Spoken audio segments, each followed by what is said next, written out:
வணக்கம். வெங்காயம் சேர்க்காம ரவா கிச்சடியை ரொம்ப பர்ஃபெக்டாக எப்படி செய்யலாங்கிறத பார்க்கலாம் வாங்க. ரவா கிச்சடி செய்கிறதுக்கு நிறையா வெஜிடபிள்ஸ் சேர்க்கலாம். இன்றைக்கி உருளைக்கிழங்கு, குடமிளகா, தக்காளி வச்சு தான் செய்ய போகிறோம்.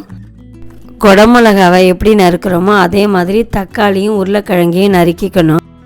1 கப்பு ரவாவை நல்லெண்ணெய் விட்டு வறுத்து எடுத்துக்கணும். தாளிக்க கடுகு, கடலைப்பருப்பு, உளுத்தம்பருப்பு. ஒரு இழுப்பு சட்டியில் எண்ணெயை விட்டுட்டு கடுகு வெடித்தோன்னே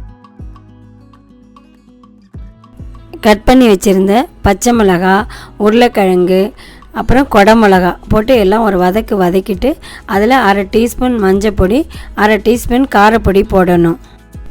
இதில் கேரட்டு, அப்புறம் பச்சை பட்டாணி, முட்டைக்கோசு, இதுமாரி எந்த வெஜிடபிள்ஸும் இதில் சேர்த்துக்கலாம். இப்போ எல்லா காய்கறியும் போட்டு நல்லா வதக்கிட்டு நல்லா ஒரு தட்டை போட்டு மூடிடணும். தக்காளி அந்த காய்கறினா வெந்ததுக்கு அப்புறம் தான் சேர்த்துக்கணும். நார்த் இந்தியாவில் சப்ஜி பண்ணுறவங்கன்னா காய்கறினா வெந்ததுக்கு அப்புறம் தான் தக்காளியை போட்டு வதக்கிக்கிறாங்க. அதேமாரி இதுலேயும் காய்கறினா வெந்ததுக்கு அப்புறம் தான் தக்காளியை போட்டு வதக்கிட்டு அதுக்கப்புறம் இதை ஒரு பிளேட்டை போட்டு மூடி வச்சிடணும்.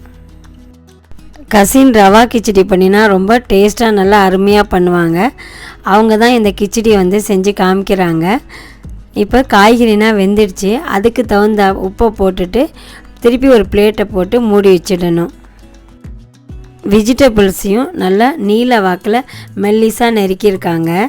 இன்னொரு விஷயம், ரவா உப்புமாவோ ரவா கிச்சடியோ ரவா கேசரியோ எது செஞ்சாலும் அது ரவாயை 1 ஸ்பூன் நல்லெண்ணெய் விட்டு வறுத்து எடுத்து வச்சுக்கிறாங்க. இப்போ காய்கறினா நல்லா வதங்கினதுக்கப்புறம் 1 கிளாஸ் ரவாவுக்கு 3 கிளாஸ் தண்ணி விட்டு நல்லா கொதிக்க விடணும். இப்போ உப்புமாவுக்கு தேவையான 1/2 ஸ்பூன் உப்பை சேர்த்துட்டு ஒரு பிளேட்டை போட்டு நல்லா மூடி வச்சிடணும். இப்போ நல்லா கொதி வந்ததுக்கப்புறம் ரவாயை இதில் சேர்த்துக்கணும். ரவாயை போட்டு நல்லா கிளறணும். இதுமாரி சின்ன சின்ன டிப்ஸை நோட் பண்ணிவிட்டு ரவா கிச்சடி செஞ்சால் வெங்காயம் சேர்க்காமல் செஞ்சாலும் ரவா கிச்சடி ரொம்ப டேஸ்ட்டாக அருமையாக இருக்கும். இப்போ எல்லா ரவையும் போட்டு கிளறிட்டு ஒரு மூடியை போட்டு மூடி வச்சுட்டு அடுப்பை சிம்மில் வச்சிடணும். 2 மினிட்ஸ் கழிச்சு திறந்து பார்த்தேன்னா நல்லா உப்புமா நல்லா பாத்திரத்தில் ஒட்டாமல் வரும். அப்போனா உப்புமா நல்லா வெந்துருச்சுன்னு அர்த்தம். இப்படி நல்லா உப்புமா வெந்ததுக்கப்புறம் இதில் கொத்தமல்லியை சேர்த்துக்கணும். கொத்தமல்லி சேர்த்ததுக்கப்புறம் ரவா கிச்சடி மேலே 2 ஸ்பூன் நெய்யை விடணும். நெய் சேர்த்த பிறகு ஒரு கிளறிட்டு அப்படியே 2 மினிட்ஸ் மூடி வச்சிட்டணும். அடுப்பை ஆஃப் பண்ணிடணும்.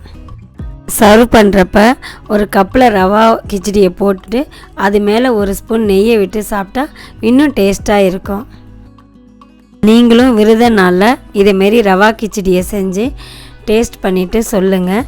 தேங்க்யூ ஃபார் வாட்சிங். Subscribe my channel. தேங்க்யூ.